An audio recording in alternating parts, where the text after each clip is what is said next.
Hi, இன்றைக்கி என்ன vlog அப்படின்னா பிரியாணி தாங்க, மஷ்ரூம் பிரியாணி. ஸோ அதுக்கு வந்துட்டு ஒரு பாத்திரத்தில் கொஞ்சமாக எண்ணெய் விட்டுக்கணும். கொஞ்சமாக இல்லை, கொஞ்சம் தாராளமாக எண்ணெய் விட்டுங்க. ஒரு 2 டேபிள் ஸ்பூன் நெய் போதும். நான் பான்லி நெய் யூஸ் பண்ணுறேன், அதனால் பயங்கர வாசனையாக இருக்கும். அதனால் 1 ஸ்பூன் போதும். அது கூட எண்ணெய் காஞ்சோடனே பட்டை, லவங்கம், ஏலக்காய் அண்ட் தென் வந்துட்டு பிரியாணி லீஃப் மட்டும் போட்டுட்டு கொஞ்சம் நான் வெங்காயம் கட் பண்ணி வச்சுருக்கேன். 4 வெங்காயம் கட் பண்ணி வச்சுருக்கேன் 2 டம்ளர் அரிசிக்கு. ஸோ கிட்டத்தட்ட 1/2 கிலோ அரிசிக்கு. கொஞ்சமாக இஞ்சி பூண்டு பேஸ்ட்டு, கொஞ்சம் 2 பச்சை மிளகா போட்டு அதில் வதக்கிடணும். கொஞ்சமாக இஞ்சி பூண்டு பேஸ்ட்டு கொஞ்சம் நிறையவே போடலாம், தாராளமாகவே நல்லாயிருக்கும். ஸோ வெங்காயத்துக்கு ஈக்குவலாக போடக்கூடாது.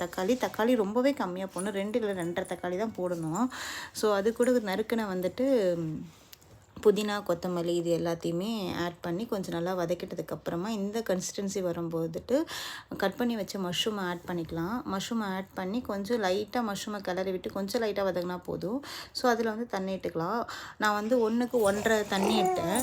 ஸோ வீட்டில் அரைச்ச குண்டு மிளகா கொஞ்சமும் காஷ்மீரி சில்லி பவுடர் கொஞ்சம், ஏன்னா பாப்பா சாப்பிட்றதுனால நான் ஆர்டிஃபிஷியல் கலர் எதுவுமே ஆட் பண்ணாததுனால நான் காஷ்மீரி பவுடர் கொஞ்சம் ஆட் பண்ணிக்கிட்டேன். நல்லா கொதித்து வரும்பொழுது உப்பு கொஞ்சம் போட்டுட்டு அரிசியுமே அதில் ஆட் பண்ணிக்கணுங்க.